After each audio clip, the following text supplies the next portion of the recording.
Hello everyone, I'm Dr. Jim Daly and I'm here again this month to give you an update and some information I hope you will find interesting. Just a few little housekeeping items before we get started. We're getting into our fall season now, it's getting busy. In all honesty, we're having a hard time keeping up on our manufacturing. We've got so many new orders in lately that it's really been sort of a blessing and sort of a curse. So please be patient for a little while if you have something on back order, because everybody's wanting our products, both people buying our products and people that we make products for.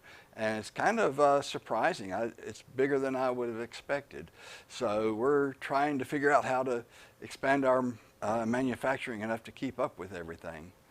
We also want to point out for people who are at stores, there's a show coming up at the very first weekend in December. It's actually a little bit of November and then the first day or two of December in Orlando, Florida, where people like us show our products to health food stores, essentially, and people in the nutrition business. So we'll be there exhibiting, and we'll be glad to meet any of you that can come to that show. It's the Soho show in Orlando, Florida. And with that, I'll just say welcome. I'll give a talk today about personalized nutrition. It'll be a little different from most of the talks I've given because it will be not quite as much focused on products as some talks perhaps. But it'll give you kind of an insight into where the whole field is going. As it turns out, some people in Korea wanted me to speak on this topic next month, and as I was working on a presentation for them, I thought, well, maybe our customers and people that follow us on the internet or watch our broadcasts, maybe they would be interested in this topic as well. So I hope you are, and we'll get started right now, because really, food has sort of had a long history of development, and how we choose our foods, how we obtain our foods, is something that's changed a lot over the history of mankind. If you can look up here in the corner, see hunter-gatherers out. They, in their food selection, they didn't really make much selection. They just ate whatever they could get a hold of. If they caught an animal, they ate it. If they found berries, they ate it. Whatever they could find to eat, they ate. So they didn't really make many nutrition choices. It's just whatever happened to be fortunate enough or unfortunate enough to be found by those people that got eaten. Now, as time developed, they became a little bit more knowledgeable about how to make food supply more consistent. People learned how to do primitive farming, how to keep animals for food, chickens for eggs or for meat, various ways of preserving food and producing food so that they could have a more consistent food supply. Now, as time progressed, the farming techniques and meat producing techniques kept becoming more and more efficient. Some ways that was good, in some ways not so good. With modern farming, people had more than they could eat. One farmer can now produce food for thousands of people. You can see how those huge tractors out in the Midwest can cover acres in a day with just one person. But they also had progress, if you want to call it progress, in food producing.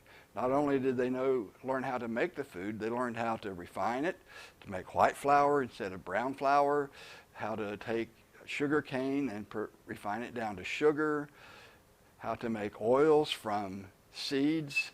So they began to also not only have more food, but began to change the foods in ways that could be beneficial and could be harmful.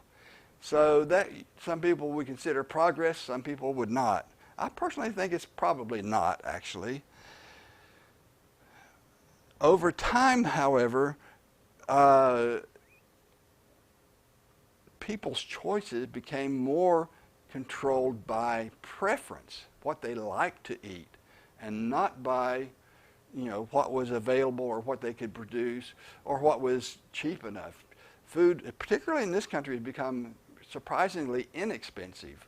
At one time, most of a person's income would go to purchasing food. No longer is that true, really, for most people. So then we got into an era where personal preference is what shaped people's food choices. And then when we really began to get into trouble because we learned how to make sugar.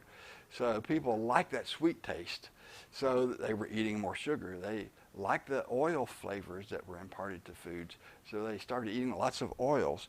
And this began to have dramatic impacts on people's health. Now, the next sort of stage in dietary preferences and selection was health guidelines. The government decided they needed to get involved in this. And that's not always a good thing either. But they realized that people were causing serious health issues by making poor food choices. Because if food was cheap and if the flavor was the only consideration in their food choices, sometimes it wouldn't be good. So they were correct in that. However, they sometimes made poor choices themselves. We know that if we go back to the Korean War, when they started realizing that cholesterol in the arteries was causing heart disease, and that cholesterol was in animal products, they made the quick assumption, and with some research backing, that eating cholesterol is what caused arteries to have cholesterol buildup. So then we got all these new foods that the government encouraged and financed, things like margarine instead of butter. We got Crisco instead of other oils. We got a lot of different products like that. The hydrogenated oils became a big thing. And now we know that those hydrogenated or partially hydrogenated oils in particular have trans fatty acids, which may be even worse. So we're still trying to sort all of that out. At the present time, we are in the process of moving into a new era, not just health guidelines from the government, but into an era of personalized nutrition, which is the subject of our talk today, where people actually make choices based on what is best for their individual needs. So we see that, in the government, they give us these food pyramids, tell us to eat lots of this, the grains and carbohydrates like this, with quite a bit of the fruits and vegetables, sparingly on the meats and dairy products, and a lot less on the sugar. But that's the generalized nutrition, the public health approach. However, we're looking at things like genetics now, more personalized nutrition. What is good for me may not be good for you. And we've all heard the say, one man's food is another man's poison. Well, that's true to a large extent. What works for me to eat will not work for my wife to eat a lot of times, or my daughter for that matter. So we all have our individual requirements for foods that are different from each other. And that can make it difficult at times, for sure, when you're trying to find a restaurant to eat at, for instance, where everybody can find something they really like and it won't make them sick. On the other hand, we do work to do that, and we do not get sick as often. So that's where personalized nutrition comes in. So let's just look at some of the differences between personalized and public health nutrition, as we would call it. Personalized nutrition is geared toward individual challenges and needs, whereas public health, and I'm not really trying to say anything bad about public health nutrition, it's done a lot for us, but it's geared toward the needs of the entire population. So if I'm kind of oddball in that what I need as far as my nutrition is different from almost everybody else, the public health nutrition guidelines probably wouldn't work for me, but it would work for, millions of other people. So that's the best thing to put out. Also, it looks like at an individual diet, and it looks at the local food supply or the country's food supply. When I do personalized nutrition, I look and choose what's good for me. The public health nutritionist will look at what's good for the general public. And they'll make recommendations like you've heard, make the Coke bottle smaller, which is good for anybody actually, but that would be one that would be an example of a public health type guideline. And the nutritional labeling so that people can see what they're getting. Setting standards for foods. It sometimes actually gets amusing. I know that when I was owned a health food store at one time, we had ketchup that had to be called artificial ketchup because it didn't have sugar in it. The FDA assigns each kind of food a description of what it must have in order to be considered that. Right now, we're going through a change in this country. The FDA has issued guidelines, and they're out for comment now, and I haven't commented yet, but I probably will. But they're saying that you can't use the term milk for anything that doesn't come from a cow or a goat or a sheep. In other words, you can't say something is soy milk, almond milk, something like that. You've got to consider it a soy beverage or a almond beverage, that type of thing. So that's a public health guideline that is going to be coming to us soon if we don't get out there and yell about it. And it depends on how you feel about it. I don't have a strong feeling about that because I'd still drink the almond milk and soy milk, whether they called it milk or whether they called it beverage. It wouldn't matter that much. But to me, in a way, it's a little bit confusing for a lot of people. So that kind of tells you what they do. Personalized nutrition intervenes in health challenges of the individual person. And this public health intervenes in the most important health challenges of a population. So many people who have rare diseases don't, get the attention, for instance, that a person with a common disease would, their condition would. So that's kind of a thing you have. On the individual level, you can, zero in on just about anything. So what happens is personalized nutrition is more precise in that it's directed toward the person and their individual challenges, but it's less efficient. You have to do a lot of work on one person. To try to do that to 100,000 people is quite a challenge. On the other hand, public health is much more efficient. You can make broad guidelines that cover millions of people and do it quite effectively without huge resources. On the other hand, it's much less precise, and it may not fit everybody. So let's talk a little bit about personalized nutrition, because in a way it's new, in a way it's not. It's kind of a buzzword right now that people are using a lot. But Hippocrates actually talked about that, let food be thy medicine and medicine be thy food, is the quote we hear from him a lot of times. And he also stated that the body will heal itself if you, give it the proper food. He didn't say exactly like that, but that's what it meant. So he very much believed in personalized nutrition. And this was back in before Christ, well before Christ. And other things interesting here about the dates of his life, he lived to be 90 years old. How many times have you heard people say people didn't live past 40 back in those days, or past 30? Hippocrates died when he was 90. So people did live longer back then. It was just that not as many did, and there was a huge death rate among very young children. So that skewed the numbers. The idea of foods being used as medicine is also central to traditional Oriental medicine, not just Western medicine or Greek medicine. And it's used to some extent in modern medicine. You'll see some dietary guidelines given for specific disease conditions in allopathic medicine, the method medicine of today. So what is personalized nutrition? And we'll just have a couple of definitions, one of medicine first actually and one of nutrition, because they're kind of related in a way.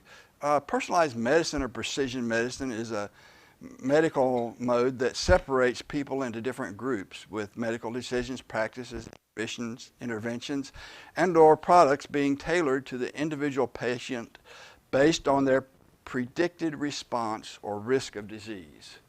So that's a personalized medicine approach. And it sounds very much like personalized nutrition, actually. You can just substitute a few words and it would be the same.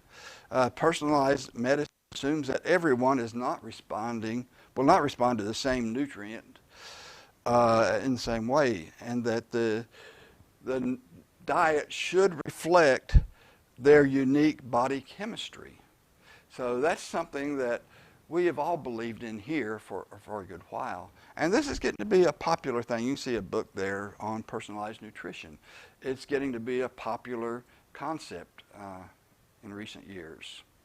So let's look at this. What is it gets involved in personalized nutrition? And honestly, it's a lot. It's based on unique factors like body chemistry, genetics, the microbiome, your gut bacteria, body type. And we'll talk about that a little more. It's not as much based on diseases as with allopathic medicine, and that's a major difference. And in its purest form, I would say that personalized medicine doesn't even get involved with disease so much because it will look at your unique body chemistry and say, this is what you need to eat, and this is what your body needs to heal itself. Now, there may be times where we need to deal with diseases because the body may not have time to heal itself, and there may be certain diseases that affect the way that affects the way we metabolize foods or something. So we have to look at diseases somewhat. But in its purest sense, personalized nutrition is not a disease treatment regimen. Now, we'll look at one of the Oriental medicines. This is the Korean Saisang institutional medicine. And they categorize people by body types. And these are cartoons, and I decided to use the cartoons. They have pictures of drawings of people and their shape. But actually, this you can see a lot easier. The greater Yang constitution, the greater Yin constitution, and you know the yin-yang theories of the Asians, and the two lesser Yang and lesser Yin constitutions. So they say that people with these body types, and this would be a genetic trait, need different things. For instance, this guy here, big muscular guy, probably does eat a lot of protein and things, but he needs to kind of shift the balance over, according to their theory, and eat more salads than he really wants to. So that's something that they would make a recommendation to him for, is to eat more of the foods that kind of take him a little bit away from the extreme Yang constitutional type, the Tae-Yang-Yin, they call it. So that's the way the constitutional medicine in Korea works. And Dr. Byung-Sep Ko, who's a friend of mine at the Korean Institute of Oriental Medicine, was kind enough to share this slide for me. So I'm grateful to him for that. Now, we have another type that's sort of popular in the United States now, Eat Right for Your Type. They make recommendations based on your blood type, A, B, O, B negative. And if you have one blood type, you should be eating this way, and another blood type a little bit differently. And I won't get into that. In a way, it reminds me of the four kinds of people in the Saisang Korean medicine, because it's a little bit like that. but it's based on blood type. And I read this book. Frankly, I couldn't, their explanation for how it worked didn't make sense to me, to be honest. So I haven't really jumped into that and followed it. Some people have told me that it works very well for them, so I'm not going to say it doesn't work, but I haven't gotten into it, and it hasn't really honestly made sense to me yet as far as their explanations. But, sometimes I've seen things that work that people try to explain the science behind it, and they simply get it wrong. And sometime later, somebody else has to figure out how it really works. So I can't tell you that it doesn't work for sure. And if you believe it does and it works for you, great. Now here we can see that they actually do make dietary supplements. This is a type O dietary supplement. And so it is certainly a very pure form of personalized medicine in that, it doesn't look at diseases at all. They don't have that as their criteria. So that's a multivitamin mineral complex based on that. It's sort of nice in a way that once you get it, you don't need to be retested because you'll have the same blood type for the rest of your life. So that's pretty nice if you want to believe it and you think it works for you. Most things that people do require subsequent testing down the road. If you go to the doctor, he'll want to test your blood sugar, your cholesterol, all these things, every 6 months or every year, something like that. The blood type diet, you get it when you're born. It's probably on your birth certificate. It never changes. So that's rather convenient. Now, this one's more like the other one. This is how we got started with this program, and Dr. Reams. My father was good friends with him. I wasn't here when they were doing that. I came along a little bit later. But this is another personalized nutrition program that's based on testing. In this case, it's drug and saliva, urine and saliva tests. You test sugar, the urine, the pH, salt, cellular debris, and nitrogens. And you get this is the numbers that would be considered perfect health in his system. And I've seen this work for people. It's a little bit more complicated system, say, than the blood type, because you have to, these numbers keep changing all the time. You'll never have the same set of numbers in your life, probably, because they'll all be moving around some, but you keep striving to get to these numbers. And the interesting part about this is none of those numbers individually are anything that would be controversial. I had a clinical chemistry book from my graduate school, the University of Tennessee, that I got there, that had any test in urine, saliva, blood, whatever you can imagine. I've still got it for that matter. But you could look it up and see the normal range of numbers. All of these numbers are in normal ranges, what the medical community would consider normal. Nothing unique about any single number. What's unique about the program is that you keep each one of these in the normal range all the time. And that puts you into a healing range where you can begin to adjust, your own body chemistry, your own unique characteristics so that you become more healthy. And I'll leave it at that. We have products that help you adjust these numbers. And you can see that we have different calciums, particularly a lot of calciums in this program. Mencol is one of the really fundamental products in this program. Dr. Reams recommended at least a little bit of it for everybody. And then you could adjust your pHs, which are these numbers here, using things like Cal2. If it's where it belongs, use the calgluconate. But you started working with minerals, and mostly minerals in this program, to adjust those numbers and get them just right. So that's a personalized nutrition that we've been involved in. And it's a a good one. It works very well for a lot of people. And I've seen that. My father particularly, he was quite unhealthy before he met Dr. Reams. And when he started working with Dr. Reams, it turned his life around. So I can say from personal experience that I know that the program works. Now, there are still more things coming along, however. This isn't the last one of the personalized nutrition methods. Actually, there's dozens of them or hundreds of them, and each country has different ones.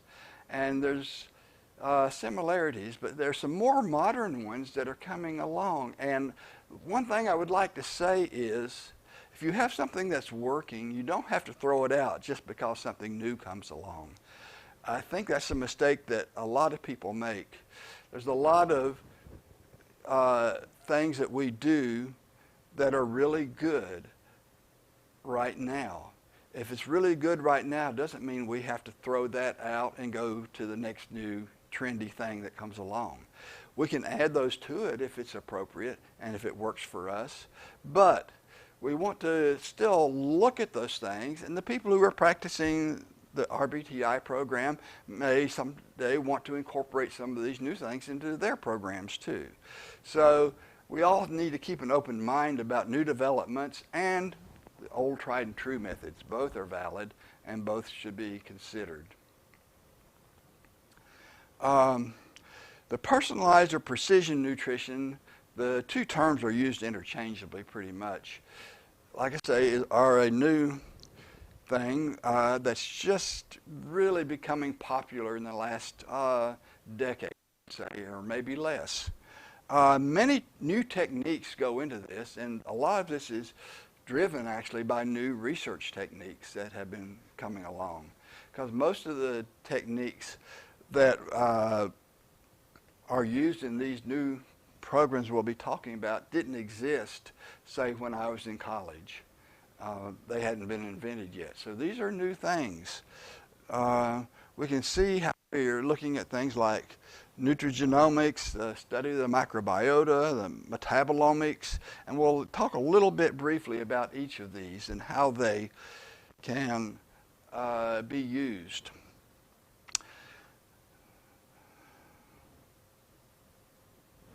Okay, first of all, genomic analysis. This is probably the one that I know the most about. It's looking at people's genes and variations in their genes and how that affects their own body. Now, this is one of our papers from people I do research with in Korea and myself.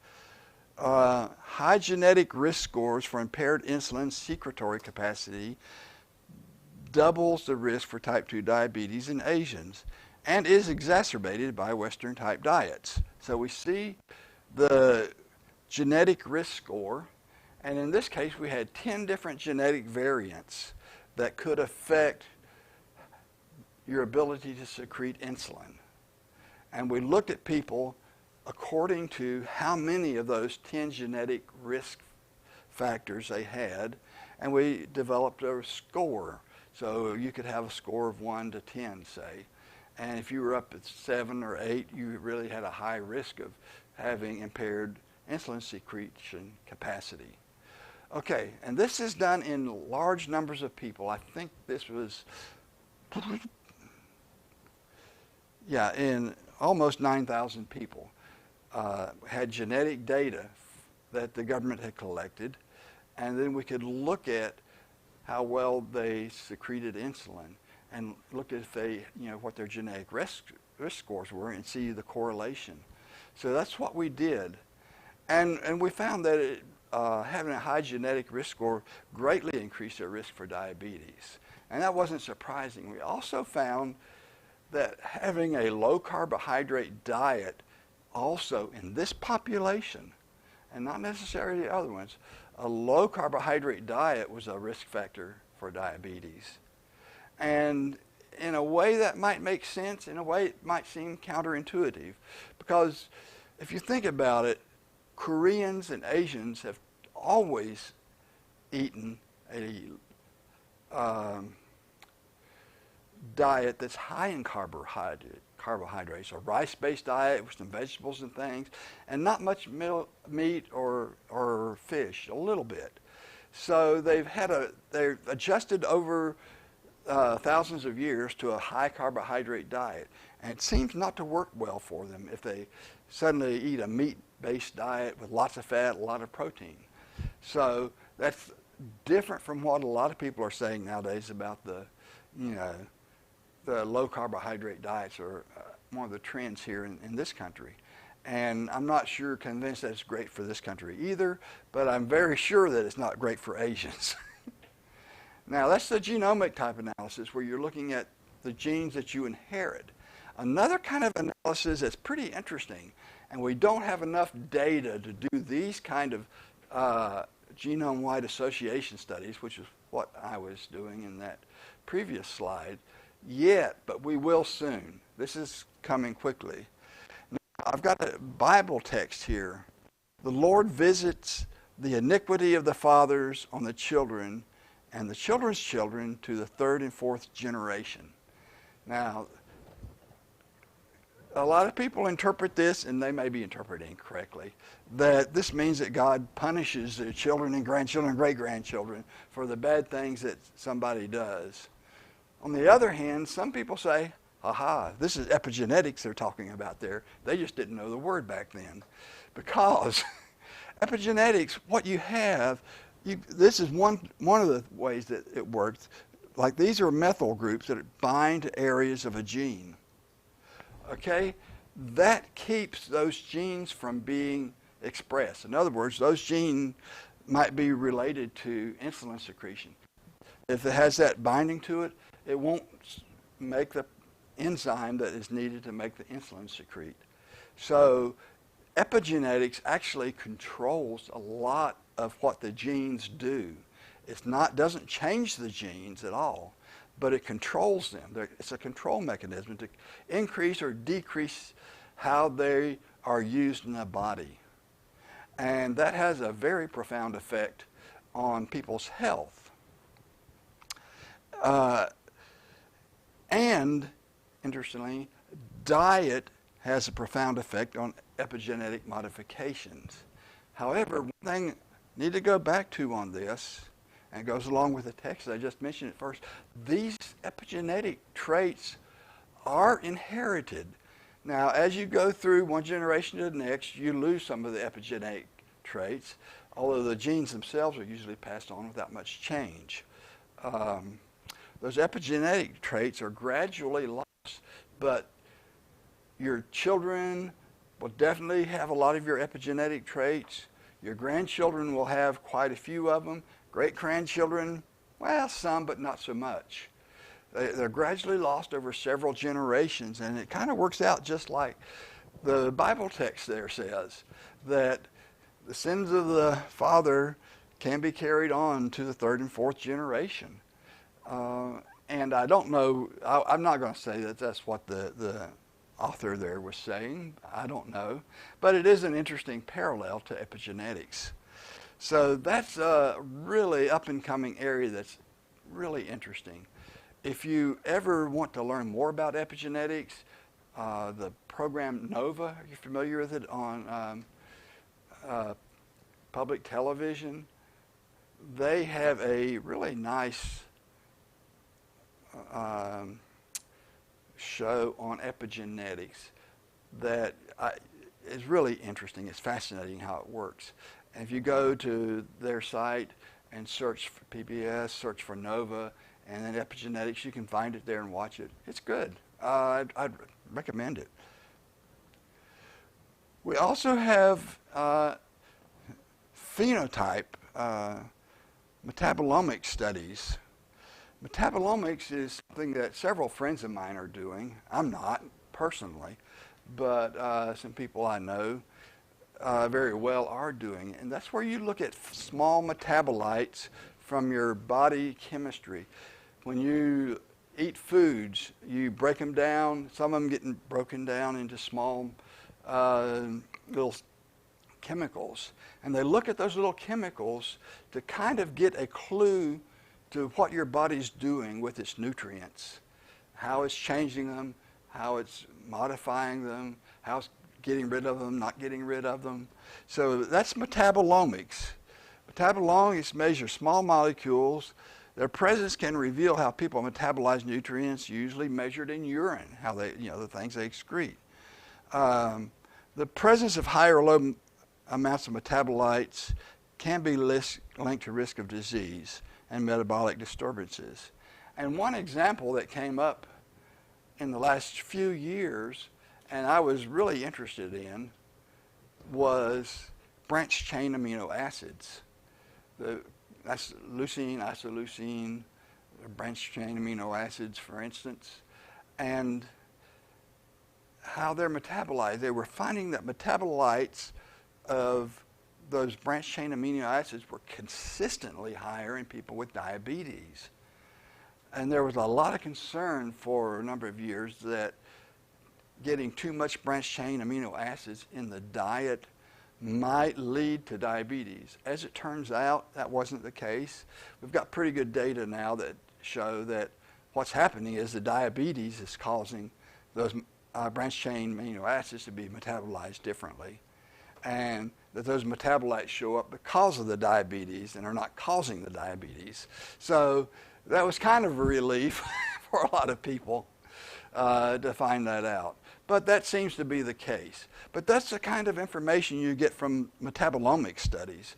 And that's another area that's being geared toward personalized nutrition. 10 years ago, in a personalized nutrition, I would tell you if you're prone to diabetes, stay away from foods with branched chain amino acids. Now I'd tell you, don't worry about that. But, that's the kind of the information that we get. Now, deep phenotyping is another kind of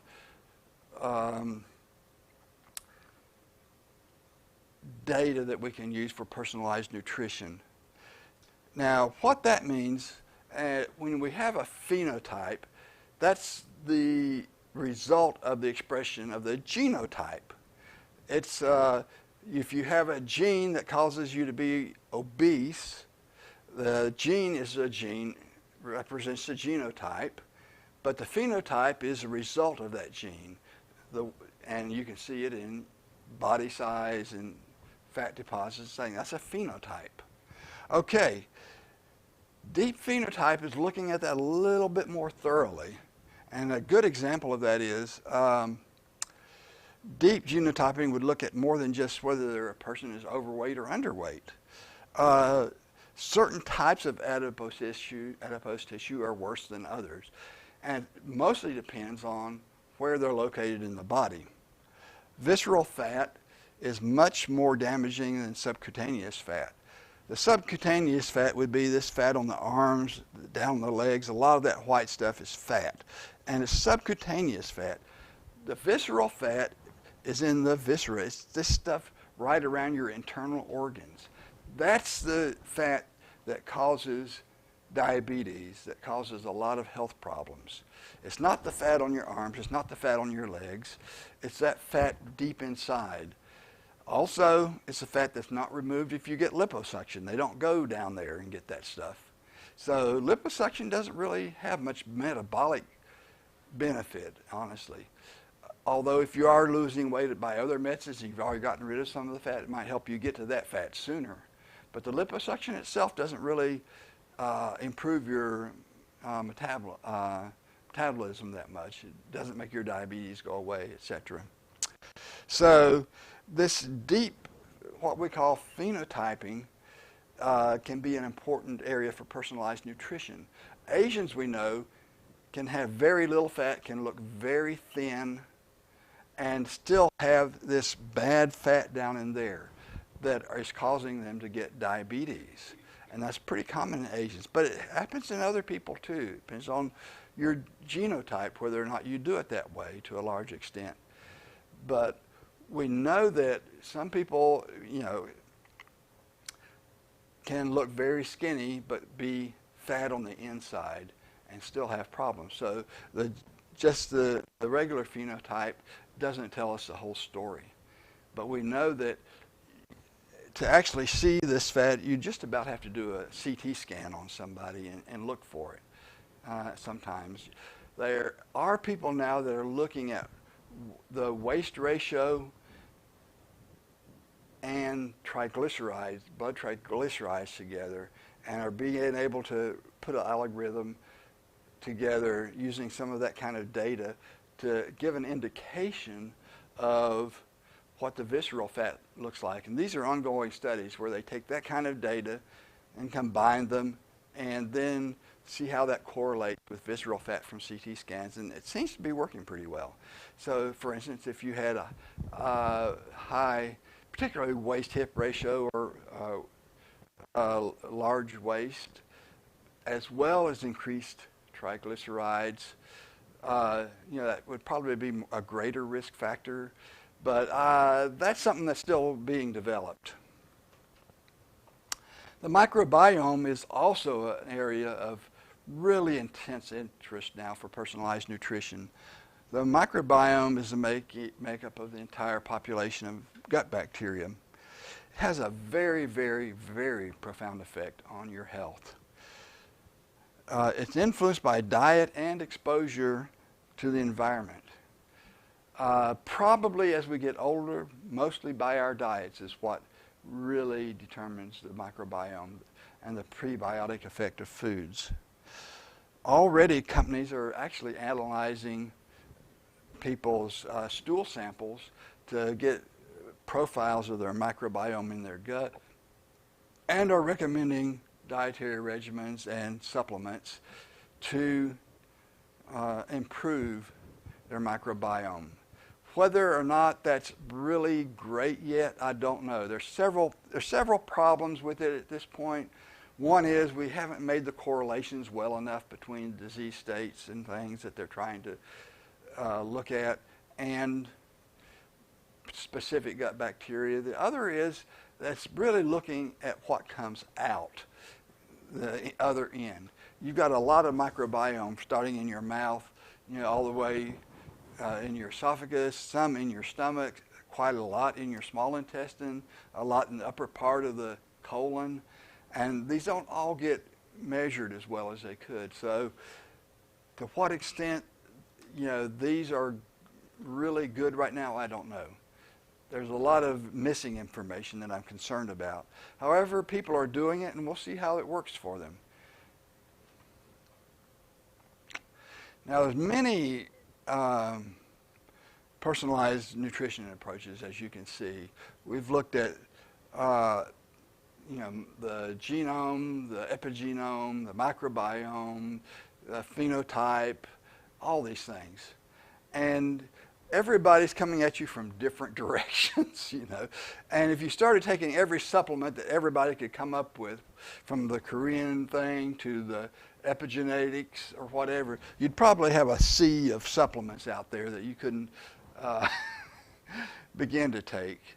And that begins to be a challenge for people like us who manufacture supplements, because making somebody something that's tailored just to them is pretty much impossible, because you have to have the bottles labeled according to FDA regulations. So you can't make one bottle with this in it for somebody and one for something. It just doesn't work that way. Right now we haven't really figured out where we're going with personalized nutrition down the road, as it becomes very complex with lots of data being input into one person. And we're going to see that all of these methods we've been talking about within the next 20 years will be readily available for people with recommendations following them. You can get that with your the genetics right now. Some of these companies that do genetic profiles are giving you dietary recommendations right now, as well as where your ancestors came from and all of that. That's something they've added to it. People doing the microbiome analysis, some of them are giving you recommendations right now. Then you've got the people with the Eat Right for Your Blood Type, the REAMS program, which is the one I like the best, and all of these others, putting data in, telling you what you need to eat and what supplements you need to take. And of course, we're kind of like the doctor here. Well, you need all of this in one easy to swallow tablet or capsule. Well, it doesn't come that easily. And sometimes I kind of feel like that when I start listening to people tell me what all they want in a supplement. You know, you couldn't possibly put it in there. It would be a huge thing that they couldn't swallow. So we do have these kind of challenges in manufacturing. How do we give people everything that they need, or at least think they need in some cases, and yet make it legal and easy to take? And I tell you, you can overdo this. I've had people call here who are taking 30 or 40 different supplements all at the same time, and it's 2 or 3 of each one. I mean, I've had one person call and say, I'm taking everything I can think of, and I'm taking 60 or 70 pills a day, literally, this guy did. And I just still don't feel good.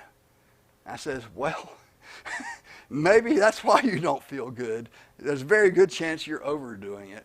And I didn't hear, I've not heard back, I didn't get feedback on this, but I told the guy, why don't you take a 2-week break, take nothing at all, because there's nothing there that you have to survive the next 2 weeks, and then start adding a couple of things back perhaps, and see how that works for you. And it may have worked very well, actually. It may have worked too well. He may say, I was better off without them. I don't know. But, you can get carried away with supplements. People do. And so I tell people, actually, when I talk to people, I tell them to take less supplements just as often as I tell them to take more, honestly. I tell them, a lot of times I'll tell them, I don't think you need that product from what you're telling me. Why don't you try something else? Because we really, when it comes down to it, we don't want to just sell people a lot of stuff that they don't need. We want them to get products that they need and get healthy with. And that's the goal, not to just, load them up. And some people take that approach. So we don't want to do that. We want personalized nutrition that, cuts to the chase, that finds out what we do need, and that tailors a program to those needs to make people healthy. And I think that's where I'll stop today. I appreciate you all listening, and I hope you'll watch the advances that are coming along. It's a brave new world out there, and lots of new interesting things are developing. And so just watch it with a slightly skeptical point of view, saying, I'm not quite sure. Don't throw out the baby with the bathwater approach. If you find something works for you, stick with it. But it's an interesting time to live in. And thanks a lot.